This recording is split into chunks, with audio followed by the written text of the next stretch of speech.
Compte tenu de l'incertitude actuelle, la prévision économique cette année est un exercice très difficile, mais très important pour les décideurs politiques. Pour faire face à cette difficulté, cette édition du rapport propose deux scénarios pour 2021. Un scénario optimiste où le taux de croissance serait aux alentours de 3,5%. Et un scénario pessimiste où la croissance ne dépassera pas les 2,8%. Mais dans les deux cas, force est de constater que nos économies seront incapables de créer assez d'emplois décents pour réduire le taux de chômage. Le rapport estime que le taux de chômage pourrait atteindre 12,5% pour la région. Bien sûr, la performance économique dans notre région sera étroitement liée à sa capacité de gérer la crise du Covid-19.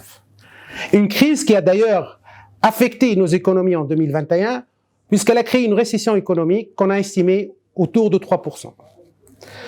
Le rapport fait aussi un focus cette année sur la question de la dette publique.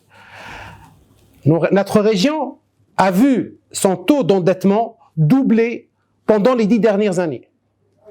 Un fait largement attribué au fait que nos gouvernements ont eu recours à la dette publique pour financer leurs dépenses. Des dépenses que le rapport démontre qu'ils ont eu un effet négatif sur la productivité dans nos régions.